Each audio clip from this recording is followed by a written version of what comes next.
तो नमस्कार दोस्तों, स्वागत है आप सभी का ऑनलाइन अड्डा फर्स्ट यूट्यूब चैनल पर। इस वीडियो में हम बात करेंगे तमाम भर्तियों की लेटेस्ट अपडेट के बारे में। तो चलिए दोस्तों वीडियो शुरू करते हैं। जितने भी अभ्यर्थी इस वीडियो को देखें, वीडियो को लाइक कर दें, साथ ही शेयर कर दें और चैनल को सब्सक्राइब करना बिल्कुल ना भूलें, जिससे कि आप सभी को इसी प्रकार की ऑथेंटिक जानकारियाँ सबसे पहले मिलती रहें। तो चलिए दोस्तों वीडियो शुरू करते हैं।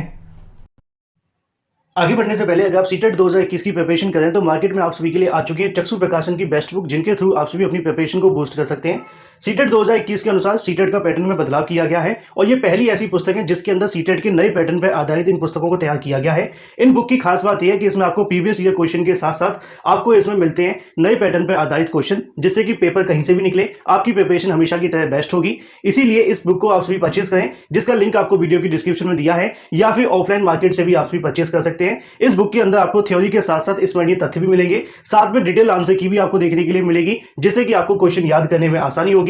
इस बुक के अलावा आप सभी इनकी सब्जेक्ट वाइज पुस्तक को भी परचेस कर सकते हैं, जो कि आप सभी स्क्रीन पे देख पा रहे हैं। सभी पुस्तक का लिंक आपको वीडियो की डिस्क्रिप्शन में दिया है। अमेजॉन या फ्लिपकार्ट से आप सभी ले सकते हैं। साथ में आप सभी इन पुस्तकों को अपने नजदीकी स्टोर से जाकर भी परचेस कर सकते हैं। तो अभी परचेस करें और अपनी प्रिपरेशन को बूस्ट करें चक्षु की बेस्ट बुक के साथ। तो उत्तर प्रदेश के अंदर काफी लंबे समय से यूपी टीईटी का इंतजार किया जा रहा है। इससे पहले 2 साल से कोरोना के चक्कर में या फिर चुनाव की वजह से इस परीक्षा का आयोजन नहीं करवाया गया। आगामी समय के अंदर चुनाव है और चुनाव से पहले नई शिक्षक भर्ती आने की संभावना बहुत ज्यादा है। तो जिन छात्रों ने अभी तक यूपी टेट या सीटेट क्वालिफाई नहीं किया है, वो सभी चाहते हैं कि इस भर्ती में बैठने का मौका मिल जाए। उसी संबंध में यूपी टीईटी को लेकर सोशल मीडिया पे आए दिन कोई न कोई आपको हलचल भी देखने के लिए मिलती रहती है। अगर आपको याद होगा तो 2 से 3 दिन पहले लगातार यूपी टेट के बारे में बहुत सारी जानकारियां मिली और मैंने भी आप सभी को सबसे पहले बहुत सारी जानकारियां दी थी। लेकिन उसके पहले एक रीजन आपको देखने के लिए मिला होगा कि सोशल मीडिया पर कुछ ऐसी तारीखें वायरल हुई थी जिसमें यह कहा जा रहा था कि इस तारीख को नोटिफिकेशन जारी हो जाएगा। पीएनबी से जब जानकारी लेने का प्रयास किया गया तो उनके कई अधिकारियों की तरफ से अपना नाम न बताते हुए ऐसी बहुत सारी जानकारियां दी गई।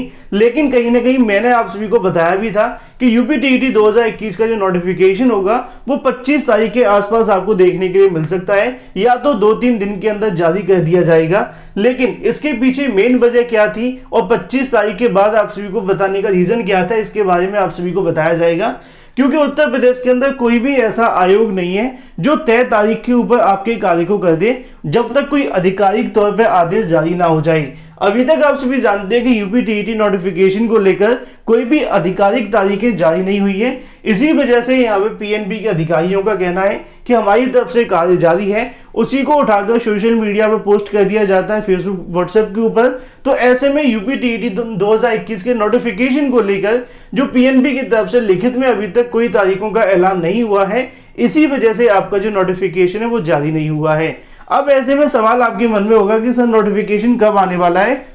तो सही मायनों में अगर इस सवाल को आप सभी पीएनबी में जाकर भी पूछेंगे तो उनको फिक्स तारीख अभी तक तय नहीं है। उनकी तरफ से ये कहा जाता है कि 1 से 2 दिनों के अंदर इसी हफ्ते के अंत में आपका जो नोटिफिकेशन है वो जारी हो जाएगा। इसी वजह से थोड़ा सा सोशल मीडिया पे आपको जो अपडेट है वो देखने के लिए मिलती रहती हैं। और मैंने अपने वीडियोस के माध्यम से कहा भी था कि 2-4 दिनों के अंदर आपके सामने जो पिक्चर है वो क्लियर होगी। हालांकि आप सभी के सामने कल या परसों ही नोटिफिकेशन आ जाएगा, या फिर मैंने आपको ये भी कहा था कि तारीख को बता पाना संभव नहीं है। उसके पीछे सबसे बड़ी वजह यही थी क्योंकि यहाँ से इनकी तरफ से कोई आधिकारिक तारीख जब तक जारी नहीं होगी तब तक ये कोई भी तारीख आप सभी को बताते जाएं, उससे पहले नोटिफिकेशन जारी नहीं किया जाएगा। यही सबसे बड़ी वजह है कि यूपी टीईटी 2021 का अभी तक नोटिफिकेशन जारी नहीं हुआ है। हालांकि पीएनबी के कई अधिकारियों की तरफ से ऐसा कहा जाए कि जल्द नोटिफिकेशन जारी होगा, लेकिन वो जल्द 1 दिन का होगा, 2 दिन का या फिर 3 दिन का, इसके बारे में स्पष्ट जानकारी उनकी तरफ से अभी तक नहीं आई है। तो ऐसे में जो भी संबंधित अभ्यर्थी हैं यूपी टीईटी 2021 का इंतजार कर रहे हैं, 25 तारीख के बाद में अवश्य नोटिफिकेशन जारी हो जाएगा। आपको इस बात के बारे में बिल्कुल परेशान होने की आवश्यकता नहीं होनी चाहिए, क्योंकि यूपी टीईटी भी होगा, नई शिक्षक भर्ती भी होगी, लेकिन आपको समय कम मिलेगा और आपको अपने आप से पूछने की आवश्यकता है कि आपकी तैयारी कितनी है। क्योंकि सरकार आपको ज्यादा से ज्यादा 1.5 महीने का समय देगी यूपी टीईटी के लिए और इतना ही समय आपको नई शिक्षक भर्ती के लिए मिलेगा। तो परेशान होकर, मोटिवेटेड होकर अपनी प्रिपरेशन पे ध्यान दीजिए। नोटिफिकेशन जारी करने का कार्य पीएनबी का है, वो अभी नहीं तो 2-4 दिनों के बाद अवश्य जारी हो जाएगा। इसी मोटिवेशन के साथ वीडियो को लाइक कर दें, साथ ही शेयर कर दें और चैनल को सब्सक्राइब करना बिल्कुल ना भूलें। तो ये बात हो जाती है यूपी टीईटी 2021 के नोटिफिकेशन के बारे में। जब तक लिखित तौर पे कोई तारीखें नहीं आ जाती, उससे पहले किसी तारीख के बारे में इस चैनल के माध्यम से जानकारी नहीं दी जाती है। लेकिन वहीं दूसरी तरफ बात करें अपनी अगली अपडेट के बारे में, जो कि संबंधित है टीजीटी पीजीटी 2021 के बारे में। जैसा कि आप सभी जानते हैं कि जल्दी इसके जो परिणाम है वो घोषित किए जाएंगे और जैसे जैसे परिणाम आते हैं बहुत सारे अभ्यर्थी अपनी अपनी गुणांक को लेकर परेशान हैं। आए दिन वीडियो के नीचे मैं देखता रहता हूँ लाखों की संख्या में, हजारों की संख्या में अभ्यर्थी कमेंट करके पूछते हैं कि सर हमारा ये गुणांक होने की संभावना है या नहीं। हालांकि कट ऑफ के वीडियोस के माध्यम से आपको जानकारियां दी गई हैं, बहुत सारे छात्रों को रिप्लाई भी किए जाते हैं, लेकिन उसके बावजूद हर एक अभ्यर्थी तक रिप्लाई नहीं पहुंच पाते हैं। अब ऐसे में हर एक अभ्यर्थी के मन में सवाल है कि हमारा इसमें होगा कि नहीं होगा और हम आगे की तैयारी करें या ना करें। पहला पॉइंट आपका यही होता है। तो ऐसे में जो भी संबंधित अभ्यर्थी होते हैं, चाहे आपके नंबर कितने भी आ रहे हों, एक अभ्यर्थी का कहने की कार्य हमेशा यही होता है कि एक परीक्षा हो जाने के बाद हमें दूसरी परीक्षा की तैयारी करनी चाहिए। भले ही आपका कल ज्वाइनिंग लेटर आने वाला, अच्छी बात है, ज्वाइनिंग हो जाने के बावजूद भी हमें और भी चीज़ों के लिए आगे बढ़ना चाहिए। तो तैयारी के केस के अंदर तो आपको तैयारी करनी चाहिए, चाहे आपकी जूनियर की वैकेंसी आने वाली है या फिर प्राइमरी वैकेंसी की आप प्रिपरेशन कर रहे हैं। लेकिन सवाल यह है कि टीजीटी पीजीटी के अंदर कितने छात्रों का होगा और किन छात्रों का होगा, तो उसके लिए आप सभी को सतर्क रहने की आवश्यकता है, सभी टीजीटी और पीजीटी के छात्रों के लिए। जैसा कि आप सभी जानते हैं कि किसी भी वैकेंसी के लिए जब छात्रों को बुलाया जाता है कभी भी 100% सीटें नहीं भरती हैं। एग्जाम्पल के तौर पे आपने 69,000 शिक्षक भर्ती देखी, भले ही वहां पे पदों की संख्या 69,000 थी, लेकिन जब पहली लिस्ट जारी हुई तो 67,000 की जारी होती है, लेकिन जब वहां पे सीटें भरने का समय आता है तो सिर्फ 63,000 सीटें भरी गई। उसके बाद उनकी तरफ से यहाँ पे एक और लिस्ट जारी की गई जो कि थर्ड काउंसलिंग के संबंध में थी। उस समय पे भी आपने देखा कि यहाँ पे 69,000 की दो पार्टों में करवाया गया था, 31,000 साथ में 36,000, दोनों के अंदर सीटें नहीं भरी गई थी। फिर तीसरी काउंसलिंग के लिए लगभग 6,500 अभ्यर्थियों को बुलाया गया, उसमें भी सीटें नहीं भरी गई। तो सेम आप सभी को यहाँ टीजीटी और पीजीटी के अंदर भी देखने के लिए मिलेगा और इसके बारे में भी लगातार आपको आयोग के ऊपर दबाव बनाना पड़ेगा कि टीजीटी और पीजीटी के लिए 2 मेरिट लिस्ट जारी होनी चाहिए। इससे पहले हुए धरना प्रदर्शन के अंदर चयन बोर्ड के सामने इस मुद्दे को रखा गया था कि यहाँ पर टीजीटी और पीजीटी के सापेक्ष जो भी रिक्त पद बचते हैं उसके लिए वेटिंग लिस्ट जारी की जाए, जिससे कि जो अभ्यर्थी यहाँ पे चयनित नहीं हो पाए, चाहे वो एक गुणांक से या फिर एक मेरिट से नीचे रह गए, एक पॉइंट से नीचे रह गए, उनको भी यहाँ पे मौका मिले टीजीटी पीजीटी 2021 में चयनित होने का। क्योंकि एक तरफ तो पद खाली हो जाते हैं और दूसरी तरफ यहाँ पे अभ्यर्थियों के पास में काफी अच्छे नंबर होने के बावजूद भी उनको बाहर बैठना पड़ता है। तो जैसा कि आपको यहाँ पे भी देखने के लिए मिलेगा कि टीजीटी पीजीटी को लेकर चयन बोर्ड से हुई मुलाकात के क्रम में इस मुद्दे को लेकर यहाँ पे रखा भी गया था कि 25% की वेटिंग लिस्ट अवश्य दी जानी चाहिए, जिससे कि अधिकतम लोगों को रोजगार मिल सके।